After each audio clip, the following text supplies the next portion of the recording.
What is going on, guys? It's your boy LOZA here today, and we're actually looking at the Mega Tins as well as another new card that's come out, because there's a lot of cool Dark Magician stuff coming up. So, obviously we have the Mega Tins of the Pharaoh's Gods coming out, and they have confirmed here that we will be getting a reprint of Red Eyes Dark Dragoon, baby. Yeah, baby! Woo! Budget DM players, rejoice! Your time is now. Not to mention, for me personally, Forbidden Droplet. I am so keen to get my hands on some cheap Forbidden Droplets. Let's go, baby. I'm super keen. We've also got the alternate arts, or the Bandai arts of Blue Eyes, Red Eyes, and DMG, which are super nice. I don't know if I'm going to bother chasing them, because, look, they look great, but, they'll probably be expensive, right? They're going to be a collector's item. But yeah, if you're into them, great. They're coming out.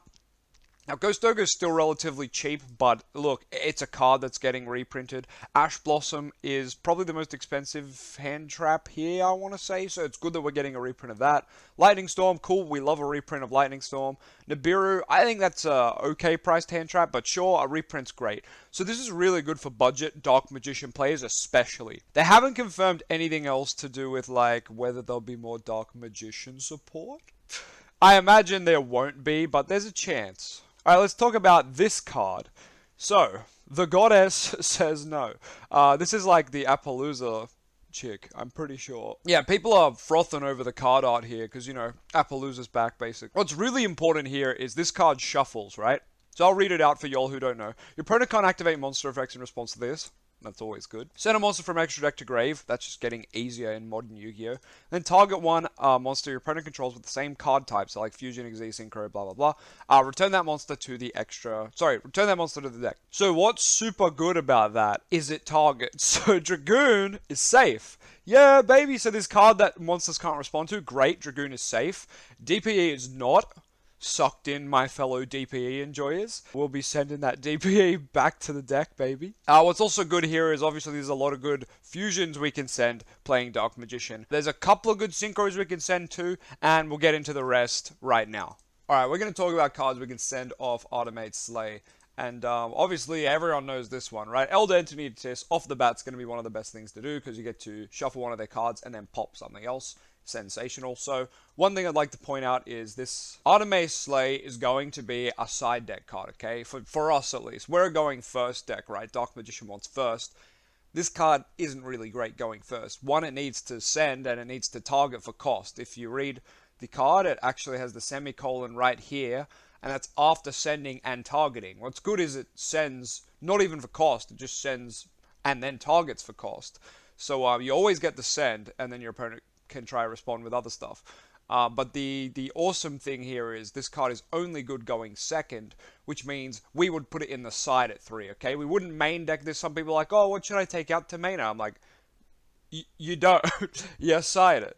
So anyway, now some people have been saying to me, oh yeah, you can send Dark Magician to Dragon Knight. And I'm like, yes. And then they're like, can you revive? They're still asking me, can you revive it? Guys, we cannot revive Dark Magician the Dragon Knight that's been sent to the grave illegally, or sent to the grave by a card effect, because it needs to be summoned properly, okay? Fusions and extra deck monsters need to be summoned properly before they can be revived, okay? If you use any game mechanic or spell that like specials out an extra deck card, that's fine.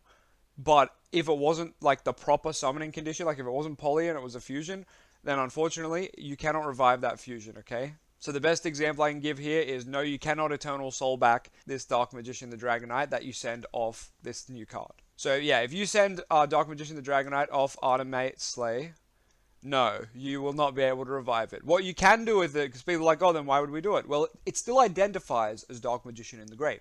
So, you can get draws with Soul Servant, and probably more importantly, you can fuse with it with Magicalized Fusion, treating it as either a dragon or a Dark Magician. So it can help make Dragoon, it can help make another Dragon Knight. Actually, that's a lie. Magicalized can only summon a Spellcaster, so it can only help make another Dragoon, but that's still pretty good. Obviously, if you play other fusions, it can make them too, but I'm just going to talk through a Dragoon lens because that's the best card. Herald of the Arclight. Some people were mentioning this. Yes, Herald of the Arclight. Obviously, we can send this if your opponent has a Fleur on the field, for example. We can get rid of the Fleur, and then we can go ahead and search Illusion of Chaos, or even El Sorabus if you're playing that. So that's pretty insane, right? I kind of dig that. If you're playing the Diviner build, like, this is a no-brainer. The Diviner build will already have Entes. The Diviner build should already have Elder Entity Natis and Herald, so this card is a no-brainer in the Diviner Dark Magician builds. Omega. I'm a big fan of Omega. It's how I was able to make a double Dragoon once, or establish 2 Dragoons with 2 refs. The reason being is if you send Omega, you can pick a card in your grave and put it back in your deck, or the opponent's grave. Now, what I like to do is try to put Red Eyes back in my deck if I have a second ref in hand, and then activate that ref, and boom, here comes Dragoon 2. And that gets both Dark Magicians out of your deck as well. But what's the main use of Omega is actually DPE, okay? So when people have used their DPE and it's in the grave, you're going to use Omega, shuffle it back into their extra deck. Great. Now, they are forced to summon either Celestial or Dasher or whatever other Destiny hero they've sent. They're still forced to use that effect because they would have declared it when DPE got destroyed, right? So that means, you know, you force them to not get the draw 2 potentially, or you give them an extender. It's a bit of a coin flip, but it's normally worth it. Getting rid of DPE is just always good. So I love Omega for that. Anyone who's playing the Dogmatica engine, please play this card. It helps you deal with DPE. It's great. The Wind Pegasus Adignista, another kind of no-brainer. It just says if a card on your field is destroyed, if another card you control is destroyed by battle or opponent's card effect, while this is on the field or grave, banish it, target a card your opponent controls, shuffle it into the deck. It's not bad. It's another version of the spell. It's another version of Artemate Slay. So, like, you can have 2 potentially. Like, sure.